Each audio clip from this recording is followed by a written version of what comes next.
ಸಂಜೆಯ ಸಮಯ. ಬಲರಾಮ ಹೊಲದಿಂದ ಹಿಂತಿರುಗ್ತಾನೆ. ಅವನು ಬಹಳ ದಣಿದಿದ್ದ. ಅವನ ಹೆಂಡತಿ ರಾಧಾ ಒಲೆಯ ಮುಂದೆ ಕುಳಿತಿರ್ತಾಳೆ.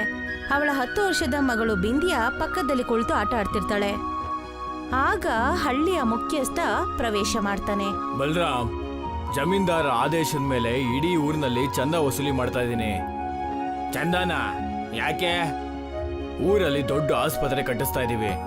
ಯಾರಾದ್ರೂ ಹುಷಾರ್ ತಪ್ಪಿದ್ರೆ ಅಲ್ಲಿಗೆ ಸೇರ್ಸೋಣ ಅಂತ. ಇದು ಪುಣ್ಯದ ಕೆಲಸ ಬಲರಾಮ್, ನಾವು ಸಹಾಯ ಮಾಡಬೇಕು. ಬಲರಾಮ ಮುಖ್ಯಸ್ಥನಿಗೆ ಬಹಳಷ್ಟು ಚಂದ ಕೊಡ್ತಾನೆ. ಮತ್ತೆ ಮುಖ್ಯಸ್ಥ ಖುಷಿಯಿಂದ ಹೊರಡ್ತಾನೆ. ಮಾರನೇ ದಿನ ಬಲರಾಮ ರಾಧಾ ಮತ್ತು ಬಿಂದಿಯಾಳನ್ನ ಎತ್ತಿನ ಗಾಡಿನಲ್ಲಿ ಕೂರಿಸ್ಕೊಂಡು ಹೊಲಕ್ಕೆ ಕರ್ಕೊಂಡು ಹೋಗ್ತಾನೆ. ಹೋಗುವಾಗ ಒಂದು ದೊಡ್ಡ ವೃಕ್ಷದ ಕೆಳಗೆ ಎತ್ತಿನ ಗಾಡಿ ನಿಲ್ಲತ್ತೆ. ಮತ್ತೆ ಪ್ರಣಾಮ ಮಾಡ್ತಾನೆ. ನಾನು ಮದುವೆ ಆದಾಗಿಂದ ನೋಡ್ತಿದ್ದೀನಿ, ನೀನಿಲ್ಲಿ ಪ್ರಣಾಮ ಮಾಡ್ತೀಯಾ, ಯಾಕೆ? ನಮ್ಮ ತಾತ ಮತ್ತೆ ಅಪ್ಪ ಕೂಡ ಹೀಗೆ ಮಾಡ್ತಾ ಇದ್ರು. ಅವ್ರು ಅನ್ಕೊಂಡಿದ್ರು ಈ ಮರದಲ್ಲಿ ಜಾದುವಿನ ಶಕ್ತಿ ಇದೆ ಅಂತ. ನಾನ್ ಕೇವಲ ಪರಂಪರೆ ನಿಭಾಯಿಸ್ತಾ ಇದ್ದೀನಿ ಅಷ್ಟೇ. ಅವರು ಸಂತೋಷದಿಂದ ಮನೆಗೆ ಹೋಗ್ತಾರೆ. ಮಾರನೇ ದಿನ ಬಲರಾಮ ಹೊಲಕ್ಕೆ ಹೊರಡ್ತಿರ್ತಾನೆ. ಆಗ ಬಲಿಯ ಹೆದರ್ಕೊಂಡು ಓಡಿ ಬರ್ತಿರ್ತಾನೆ. ಬಲರಾಮ, ನಮ್ಮ ಊರಿನ ಗಂಗಾ ಅತ್ತೆ ಹುಷಾರ್ ತಪ್ಪಿದ್ದಾರೆ. ನಡಿ ಹೋಗ್ಬಿಟ್ಟು ನೋಡೋಣ. ಬಲರಾಮ್ ಬಲಿಯನ ಜೊತೆ ಗಂಗಾ ಚಿಕ್ಕಮ್ಮನ ಮನೆಗೆ ಹೋಗ್ತಾನೆ. ಮತ್ತೆ ಗಂಗಾ ಚಿಕ್ಕಮ್ಮನ ನೋಡಿ ಹೇಳ್ತಾನೆ, ಚಿಂತೆ ಮಾಡ್ಬೇಡಿ, ಈಗ ನಮ್ಮೂರಲ್ಲಿ ಆಸ್ಪತ್ರೆ ಇದೆ. ಬಲರಾಮ್ ಗಂಗಾ ಚಿಕ್ಕಮ್ಮನ ಆಸ್ಪತ್ರೆಗೆ ಕರ್ಕೊಂಡು ಹೋಗ್ತಾನೆ. ಆದ್ರೆ ಡಾಕ್ಟರ್ ಅವನನ್ನ ತಡೀತಾರೆ. ಮೊದ್ಲು ಫೀಸ್ ನ ಕಟ್ಟಿ ಆಮೇಲೆ ಚಿಕಿತ್ಸೆ ಆಗುತ್ತೆ. ಆದ್ರೆ ಈ ಆಸ್ಪತ್ರೆಗೆ ಸರ್ಕಾರದವ್ರು ದುಡ್ಡು ಕೊಟ್ಟಿದ್ದಾರೆ ತಾನೆ, ಅದು ಅಲ್ಲದೆ ಊರವ್ರು ಕೂಡ ಕೊಟ್ಟಿದ್ದಾರೆ. ನಾನ್ ಕೇವಲ ಜಮೀನ್ದಾರ ಆದೇಶನ ನಿಭಾಯಿಸ್ತೀನಿ. ಬಲರಾಮ ಗಂಗಾ ಚಿಕ್ಕಮ್ಮನ ಕರ್ಕೊಂಡು ಜಮೀನ್ದಾರನ ಮನೆಗೆ ಹೋಗ್ತಾನೆ. ಜಮೀನ್ದಾರ್ರೆ, ಡಾಕ್ಟರು ಚಿಕಿತ್ಸೆ ಕೊಡ್ತಾ ಇಲ್ಲ. ನಾನು ಈ ಆಸ್ಪತ್ರೆನ ಬಡವ್ರಿಗೋಸ್ಕರ ಮಾಡಿಲ್ಲ. ಟ್ರೀಟ್ಮೆಂಟ್ ಬೇಕು ಅಂದ್ರೆ ದುಡ್ಡು ಕೊಡು. ಬಲರಾಮನಿಗೆ ಅರ್ಥ ಆಗತ್ತೆ ಜಮೀನ್ದಾರ ಊರವರಿಗೆಲ್ಲ ಮೋಸ ಮಾಡಿದಾನೆ ಅಂತ. ನಿರಾಶೆಯಿಂದ ಗಂಗಾ ಚಿಕ್ಕಮ್ಮನ್ನ ಮನೆಗೆ ವಾಪಸ್ ಕರ್ಕೊಂಡ್ ಬರ್ತಾನೆ. ಮಾರನೇ ದಿನ ಬೆಳಿಗ್ಗೆ ಬಲರಾಮ 4 ದಿಕ್ಕನ್ನ ನೋಡ್ತಾನೆ. ಅಯ್ಯೋ, ಅರ್ಧ ಊರೇ ಹುಷಾರ್ ತಪ್ಪಿದಾರಲ್ಲ. ಕೇವಲ ನಮ್ಮೂರಿಗಷ್ಟೇ ಅಲ್ಲ, ಸುತ್ತಮುತ್ತ ಊರಲ್ಲಿ ಕೂಡ ಮಹಾಮಾರಿ ಹರಡಿದೆ ಕಣೋ. ನಾವು ಜಮೀನ್ದಾರ ಹತ್ರ ಮತ್ತೆ ಮಾತಾಡ್ಬೇಕು. ಮುಖ್ಯಸ್ಥ ಮತ್ತು ಬಲರಾಮ ಜಮೀನ್ದಾರನ ಮನೆಗೆ ಹೋಗ್ತಾರೆ. ಆದ್ರೆ ಅವನು ಅವರಿಗೆ ಅವಮಾನ ಮಾಡಿ ಮನೆಯಿಂದ ಹೊರಗಾಗ್ತಾನೆ. ಅವನಿಗೆ ಇಷ್ಟೊಂದು ದುರಾಸೆ ಇದೆ ಅಂತ ನನಗೆ ಗೊತ್ತೇ ಇರ್ಲಿಲ್ಲ. ಈಗ ಸ್ವತಃ ನಾವೇನಾದ್ರೂ ಮಾಡ್ಬೇಕಾಗತ್ತೆ. ಬಲರಾಮ ನಿರಾಶೆಯಿಂದ ಅವನ ಮನೆಗೆ ಹಿಂತಿರುಗುತ್ತಾನೆ. ಒಳಗೆ ಹೋಗ್ತಿದ್ದಾಗೆ ಅವನ ಹೆಂಡತಿ ರಾಧಾ ಗಾಬರಿಯಿಂದ ಅವನ ಬಳಿ ಬರ್ತಾಳೆ. ಬಿಂದಿಯಾ ಮಂಚದ ಮೇಲೆ ಮಲಗಿದ್ದು ಜೋರಾಗಿ ಕೆಮ್ತಿರ್ತಾಳೆ. ನೀವ್ ಬಂದ್ರಾ? ನೋಡಿ, ನಮ್ಮ ಮಗು ಬಿಂದಿಯಾ ಹೇಗ್ ಜೋರಾಗಿ ಕೆಮ್ತಿದ್ದಾಳೆ ಅಂತ. ನನ್ಗನ್ಸಿದೆ ಇವಳಿಗೂ ಆ ಮಾರಕ ರೋಗ ಬಂದಿದೆ ಅಂತ. ಇಲ್ಲ ಇಲ್ಲ, ಹೀಗೆ ಹೇಳ್ಬೇಡ ರಾಧಾ. ನಾನು ಬಿಂದಿಯನ್ನ ಸಿಟಿ ಕರ್ಕೊಂಡು ಹೋಗ್ತೀನಿ. ಅಲ್ಲವಳಿಗೆ ಒಳ್ಳೆ ಚಿಕಿತ್ಸೆ ಸಿಕ್ಕೇ ಸಿಗುತ್ತೆ. ಆದ್ರೆ ಹೇಗೆ? ನಮ್ಮ ಹತ್ರ ಹಣನೇ ಇಲ್ವಲ್ಲ. ನೀನ್ ಕೂಡಿಟ್ಟಿದ್ದ ಹಣ ಎಲ್ಲ ನಾವು ಮೊದ್ಲೇ ಆಸ್ಪತ್ರೆ ಕಟ್ಟೋದಿಕ್ ಕೊಟ್ಬಿಟ್ವಿ. ಮತ್ತೆ ನಮ್ ಫಸಲು ಕೂಡ ಇನ್ನೂ ಕಟಾವೇ ಆಗಿಲ್ವಲ್ಲ. ಚಿಂತೆ ಮಾಡ್ಬೇಡ, ನಮ್ಮ ಊರಲ್ಲಿ ಆಸ್ಪತ್ರೆ ಇದೆಯಲ್ಲ, ನಾನ್ ಬಿಂದಿಯನ್ನ ಅಲ್ಲಿಗೆ ಕರ್ಕೊಂಡು ಹೋಗ್ತೀನಿ. ಆದ್ರೆ ಅಲ್ಲಿನ ಡಾಕ್ಟರು ರೋಗಿಗಳನ್ನ ನೋಡೋದಿಕ್ ಕೂಡ ತಯಾರಿಲ್ವಲ್ಲ. ಇಲ್ಲ, ನಾನು ಆದ್ರೂ ಕೂಡ ಹೋಗ್ತೀನಿ. ನಾನ್ ಡಾಕ್ಟರ್ ಕೈ ಕಾಲಾದ್ರೂ ಹಿಡಿದು ಬಿಡ್ತೀನಿ. ಇನ್ನೂ ಅವಶ್ಯಕತೆ ಬಿದ್ರೆ ಜಮೀನ್ದಾರ್ ಹತ್ರ ಭಿಕ್ಷೆ ಬಿಡ್ತೀನಿ. ಬಲರಾಮ ಮತ್ತೆ ರಾಧಾ ಅವನ ರೋಗಸ್ಥ ಮಗಳನ್ನ ಕರ್ಕೊಂಡು ಆಸ್ಪತ್ರೆಯನ್ನ ತಲುಪ್ತಾರೆ. ಡಾಕ್ಟರ್ ರೋಗಿಗಳಿಂದ ದೂರ ನಿಂತಿರ್ತಾನೆ. ಬಲರಾಮ್ ಡಾಕ್ಟರ್ನ ನೋಡಿ ಅವನ ಹತ್ರ ಹೋಗ್ತಾನೆ. ಡಾಕ್ಟರ್ ಸಾಹೇಬ್ರೆ, ನನ್ನ ಮಗಳ ಆರೋಗ್ಯ ಪರಿಸ್ಥಿತಿ ತುಂಬಾ ಹದಗೆಟ್ಟಿದೆ. ದಯವಿಟ್ಟು ಅವಳಿಗೆ ಚಿಕಿತ್ಸೆ ಕೊಡಿ. ಇಲ್ಲಿಂದ ಹೋಗ್ತಾ ಇರು. ಇದು ಮಹಾಮಾರಿ. ಅಪ್ಪಿತಪ್ಪಿ ನನಗೂ ಕೂಡ ಹತ್ಬಿಟ್ರೆ ನೀವು ಡಾಕ್ಟರ ಅಥವಾ ವ್ಯಾಪಾರಿನ? ಅಲ್ಲ, ನಿಮ್ಮ ಹತ್ರ ಒಂದ್ ಸ್ವಲ್ಪನೂ ದಯೆ ಇಲ್ವಾ? ನಾನು ಯಾರು ಚಿಕಿತ್ಸೆ ಕೊಡ್ತೀನಿ ಅಂದ್ರೆ ಅವ್ರ ಹತ್ರ ದುಡ್ಡು ಇರ್ಬೇಕು. ಒಂದ್ ವೇಳೆ ನಿನ್ನ ಹತ್ರ ದುಡ್ಡು ಇದ್ರೆ ಕೊಡಿಲ್ಲಿ, ನಾನ್ ಚಿಕಿತ್ಸೆ ಕೊಡಿಸ್ತೀನಿ. ರಾಧಾ ಅಳ್ತಾ ಅವ್ರ ಹತ್ರ ಬೇಡ್ಕೊಳ್ತಾಳೆ.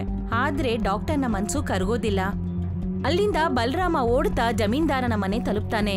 ಮತ್ತೆ ಕೈ ಜೋಡಿಸಿ ಬೇಡ್ಕೊಳ್ತಾನೆ.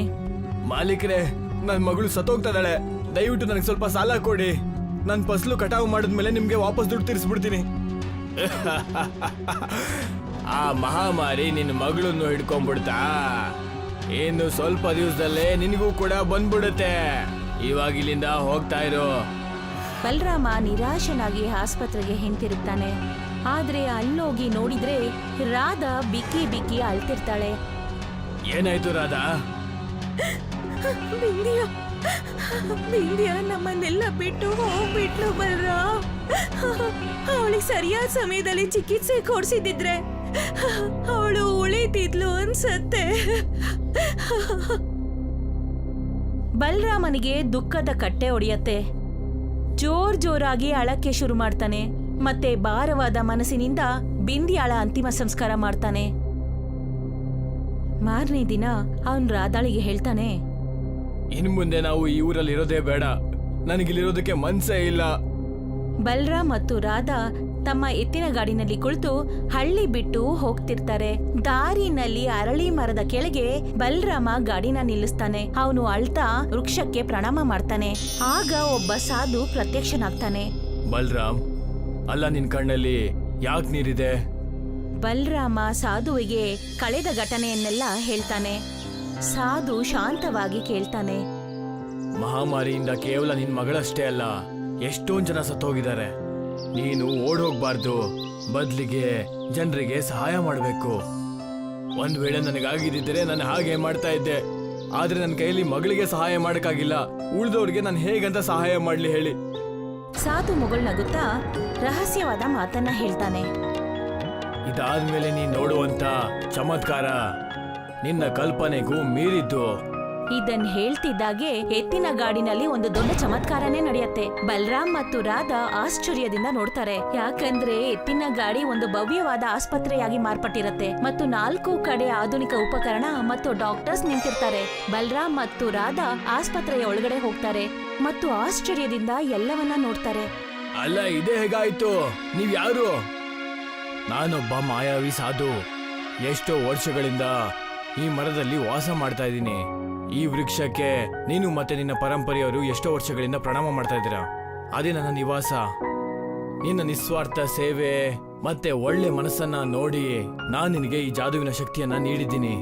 ಈ ಆಸ್ಪತ್ರೆ ಇನ್ ಮುಂದೆ ನಿಂದು. ಇನ್ ಮುಂದೆ ನಿನ್ನ ಎತ್ತಿನ ಗಾಡಿ ಸಾಮಾನ್ಯವಾದ ಎತ್ತಿನ ಗಾಡಿ ಆಗಿರಲ್ಲ, ಇದು ಹಾರತ್ತೆ ಕೂಡ. ನಿನ್ನ ಕರ್ತವ್ಯ ಏನು ಅಂದ್ರೆ ಕಷ್ಟದಲ್ಲಿದ್ದವ್ರಿಗೆ ನೀನು ಸಹಾಯ ಮಾಡಬೇಕು. ಸಾಧು ಇದನ್ನ ಹೇಳಿ ಮಾಯವಾಗ್ಬಿಡ್ತಾನೆ. ಬಲರಾಮ ಎತ್ತಿನ ಗಾಡಿನಲ್ಲಿ ಕುಳಿತುಕೊಳ್ತಾನೆ. ಗಾಡಿಗೆ ಹಾರೋದಿಕ್ಕೆ ಆದೇಶ ಕೊಡ್ತಿದ್ದ ಹಾಗೆ ಎತ್ತಿನ ಗಾಡಿ ಆಕಾಶದಲ್ಲಿ ಹಾರೋದಿಕ್ಕೆ ಶುರು ಮಾಡತ್ತೆ.